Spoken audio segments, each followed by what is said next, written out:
Amigos de la hora clave y en la W tenemos el gusto de conectarnos a través de la vía telemática con el señor Guillermo Lazo, líder del movimiento Creo, con quien estaremos discutiendo y analizando, entre otras cosas, también lo que se empieza a configurar como el tablero electoral del año 2021. Le doy la más cordial bienvenida, señor Lazo, gracias por recibir esta llamada. Muchas gracias, Juan Fernando. Gracias por esta oportunidad que me da de conversar con usted y a través suyo con todos los cuencanos. Señor Lazo, creo que hay que ir un poco al grano. ¿Por qué buscar nuevamente terciar hacia la presidencia en el año 2021? Usted ha anunciado que será candidato para ese entonces. Porque en el Ecuador se mantienen las mismas condiciones que existían en el año 2017. Tenemos una economía que está paralizada, tenemos una falta de desempleo, una falta que se ha incrementado, el desempleo se ha incrementado en el país, y porque existe la oportunidad de ganar una elección y demostrar que se puede ser decente en política, dedicado a los más caros intereses del pueblo ecuatoriano, el interés común de los ecuatorianos. ¿Tiene pensado ya algún nombre para que le acompañe en la candidatura? Todavía no, es muy temprano para mencionarlo, pero en el momento oportuno charlaremos de eso. ¿Apoyará usted la consulta popular anunciada que emprenderá Jaime Nebot? Depende de las preguntas, de qué temas trate, ¿no? Por ahora es solamente un enunciado general. Así es. Señor Lazo, ¿cómo mira lo que está sucediendo en el país en el contexto que se empieza a desbordar los casos de corrupción en un momento? Hablábamos de hospitales, de repartos, asamblea, hoy incluso de carnets de discapacidad. ¿Qué opinión a usted le merece? Bueno, es lamentable que el Ecuador viva crisis tras crisis porque tenemos una crisis económica, tenemos una crisis de carácter sanitario y para colmo tenemos una crisis de carácter ético y moral, donde hemos visto claramente que hay gentes de distintos sectores que no respetaron ni la pandemia y lamentablemente vemos hoy legisladores que aprovechándose de una mínima discapacidad, según ellos, han lucrado de beneficios que no les correspondían, que no eran para ellos. Todo eso es lamentable y eso a mí me anima más a buscar ser presidente de la República para luchar contra la corrupción, luchar contra esos actos de indelicadeza, contra el interés del pueblo ecuatoriano. Francamente, ¿cree Guillermo Lazo que se puede cambiar la estructura que se ha enraizado y se ha vuelto un mal endémico en el país hablando de corrupción? ¿Cree que realmente tengamos cura? Pero por supuesto que sí. Un país tiene cura, pero tiene cura cuando se elige bien y se elige a gente honesta que hemos probado ser honestos durante 50 años, con manos limpias en la administración pública y en la administración privada también. Por lo tanto, yo creo que esta no es una elección cualquiera. Esta es una elección donde debemos poner un punto de quiebre con la corrupción. Como empresario y en el sector privado, usted ha destacado en todo lo que ha hecho. ¿Qué haría usted si ahora mismo fuera presidente de la República ante la galopante crisis económica que acompaña la situación de salud, la situación de esta pandemia? Mire, Juan Fernando, yo creo que para responder su pregunta, que es una pregunta muy profunda, deberíamos tomar como ejemplo un avión. Un avión para volar necesita de dos motores. Un motor simboliza la economía pública, la economía del Estado, la economía del gobierno nacional, de los gobiernos autónomos descentralizados. Y el otro motor simboliza la economía privada, lo que tiene que ver con la exportación, con la industria, con el comercio, con la pequeña industria, con la agricultura, con la ganadería. El motor de la economía pública hoy tiene problemas muy graves y esos problemas graves que tiene impactan al otro motor de la economía privada en pérdida de empleo, por ejemplo. ¿Cuál es el diagnóstico? Para no quedarnos mucho tiempo en el diagnóstico e ir a las propuestas. El diagnóstico es un Estado que tiene un déficit fiscal del 12%, que por ese déficit la economía va a decrecer en un 12%, que hay una pérdida de empleo este año en por lo menos 400,000 empleos producto de esta combinación de crisis política, sanitaria y moral que tiene el Ecuador. Y bueno, ese Estado requiere de recursos para poner en orden su economía y poder atender los problemas complicados derivados de la deuda pública. ¿Qué oportunidad tiene el país? Fíjese usted, sin incrementar las fronteras petroleras, es decir, manteniendo el mismo territorio que hoy produce petróleo, usted puede duplicar la producción petrolera en el Ecuador. Es decir, que en lugar de producir 500,000 barriles diarios, produzcamos 1 millón de barriles diarios. Y esto es posible. Mire usted, Colombia, con unas reservas probadas de petróleo que equivalen a la mitad de lo que tiene Ecuador, 2.400 millones de barriles, Ecuador tiene 4.800, Colombia produce el doble de lo que produce Ecuador. Ahí está usted, tiene la prueba clara de que Ecuador puede duplicar en 4 años de gobierno su producción petrolera. ¿Eso qué significaría al Estado? Más, menos, dependiendo del precio del petróleo, cerca de 7.000 millones de dólares adicionales. Con esos 7.000 millones de dólares adicionales, usted puede cubrir el déficit estructural. Por otro lado, tiene que pensar en un manejo eficiente del Estado. Le voy a dar un solo ejemplo de la ineficiencia del Estado. Las refinerías del Ecuador consumen 150,000 barriles de petróleo al día, pero ¿qué nos entregan? 97,000 barriles de combustible. Es decir, hay una pérdida de 50,000 barriles diarios.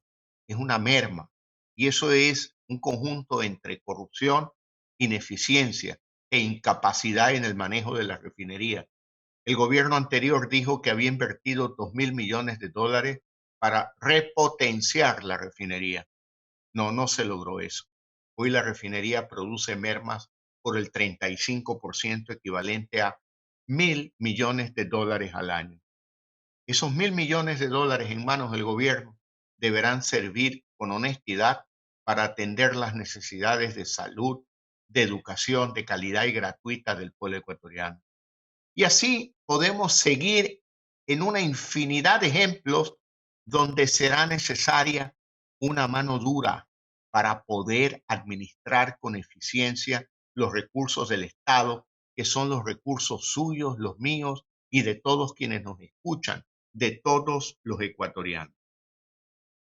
Meses atrás, cuando se pagó en medio de esta crisis sanitaria y también económica, la deuda a los bonos que tienen con el Estado ecuatoriano, generaron muchas críticas, mucha gente estuvo opuesta. Sin embargo, nos acercamos a nuevos pagos que tendrá que el país hacer. Usted, si fuera presidente, en el mismo ejemplo que habíamos citado anteriormente, ¿los pagaría?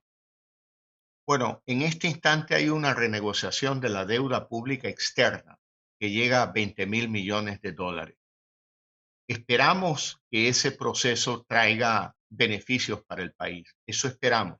Y ojalá que sea pronto. El resto de la deuda es fundamentalmente deuda con los organismos multilaterales. Y cuando le debe usted al Banco Mundial, al BID o a la CAF, y se van a vencer 500 millones este año, por ejemplo, es un ejemplo nada más, usted del año anterior empieza a negociar nuevos créditos. Al final del día, esos créditos se terminan pagando con el nuevo crédito que nos entregan los multilaterales. Y por último, hay un segmento importante de la deuda que es deuda interna, deuda con la seguridad social. Usted no puede dejar de pagar el dinero que le debe al seguro social. Así que en el tema de la deuda, dividido estos tres segmentos, yo diría que el tema es un tema que hay que saberlo manejar. Ahora, la mejor manera para manejar la deuda es crear riqueza, crear riqueza. Eh, de la pobreza no se sale tomando deuda ni renegociando deuda. Pregúntele usted al tendero de la esquina si él deja de ser pobre porque un banco le da un crédito. No, sigue siendo pobre. La manera de dejar de ser pobre es cuando uno crea riqueza, cuando crea un patrimonio que le permite pagar sus deudas y sostener su vida sin depender del endeudamiento.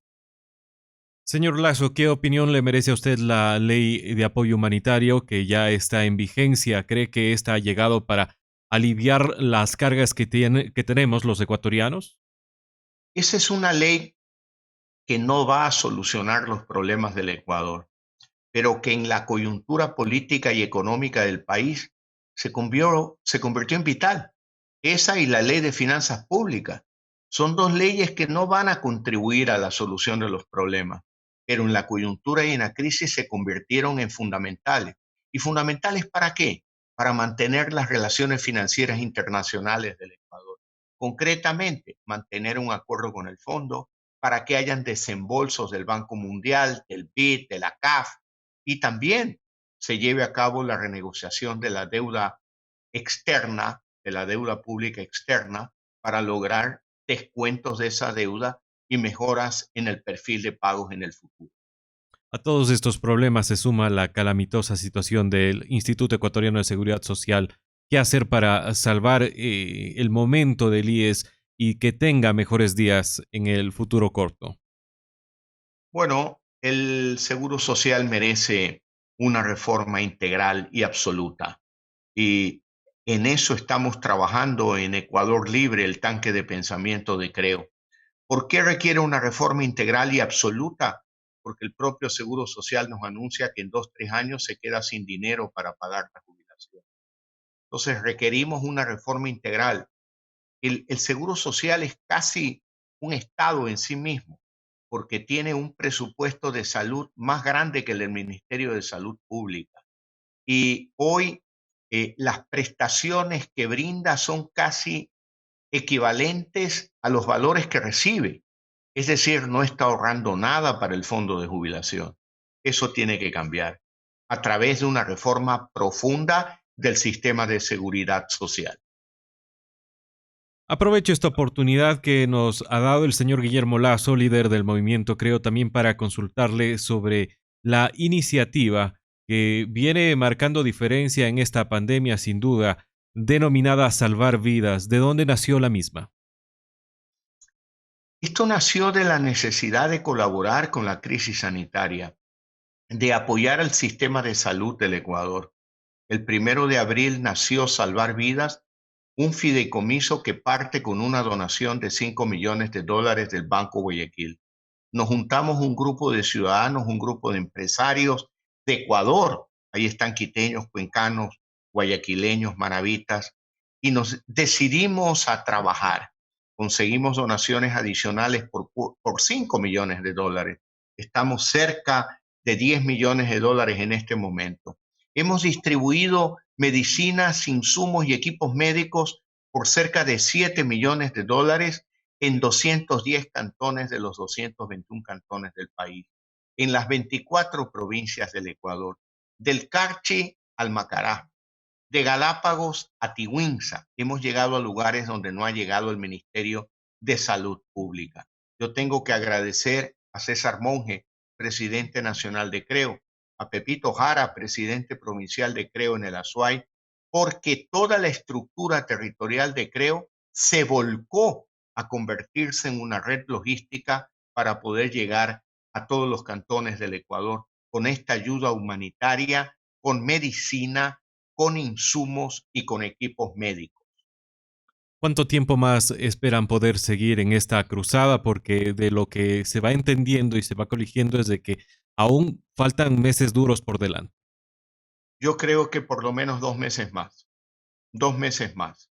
Pero sí le puedo decir que, excepto por la ciudad de Quito, ya se siente un alivio en cuanto a los picos de crisis que nos llevó o nos trajo la pandemia, ¿no?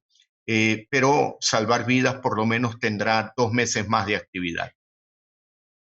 ¿Usted ha pensado quizás que lo que está sucediendo en el país pueda tener un rebrote importante y a esto hay que mirarlo en el contexto del manejo de la salud que ha podido hacer el actual ministro de Salud? ¿Cómo usted califica esta actuación? Bueno, yo creo que el ministro de Salud es un gran profesional. Ojalá lo hubiéramos tenido de ministro de Salud desde el primer día de la crisis y no en la mitad de la crisis. Pero en todo caso, lo que le puedo decir es que hoy el Ecuador se encuentra mejor preparado para una segunda oleada de la crisis. Por ejemplo, Guayaquil hoy cuenta con un hospital bicentenario con 300 camas. De esas 300 camas, Salvar Vidas colaboró con 200 camas clínicas para adecuar ese hospital. Luego, ahí nosotros adquirimos 6.000 respiradores de un solo uso que los hemos distribuido en todos los hospitales y centros de salud del Ecuador.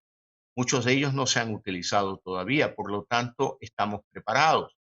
Hemos distribuido en farmacias de los hospitales y centros médicos del país 100.000 tratamientos para el coronavirus, 100.000, y esos están intactos todavía, y los contagios superan los 50.000 hasta el momento. Así que tener 100.000 en provisiones es estar bien preparado para una segunda oleada que ojalá no se dé, ojalá no se dé, ojalá Dios no permita que llegue una segunda oleada. Sobre este mismo tema de la pandemia, aunque es un tema ya descartado desde las autoridades electorales, en su momento se hablaba de postergar las elecciones por las circunstancias actuales. Nuevamente, entendiendo que ya está descartada esta opción, no, pero sí quiero escuchar su opinión, señor Lazo. ¿Cree oportuno mantener el actual calendario electoral? ¿Hubiese sido mejor postergarlo hasta que pasemos este mal momento como país, tal vez como humanidad en términos generales? Bueno, Dios quiera que para febrero ya esta pandemia haya bajado notablemente. Yo creo que había que mantener el calendario electoral y luego el día de las elecciones por lo menos duplicar el número de recintos electorales para mantener la distancia social. Finalmente, en esta conversación que mantenemos para la hora clave, en este mediodía con el señor Guillermo Lazo, líder del movimiento Creo, perdón, únicamente queda por consultarle, ¿es posible separar la parte benéfica que llevan ustedes impulsando de una suerte de campaña electoral? ¿Se lo está haciendo? ¿No se intenta ponerlas en la misma banda, en la misma línea?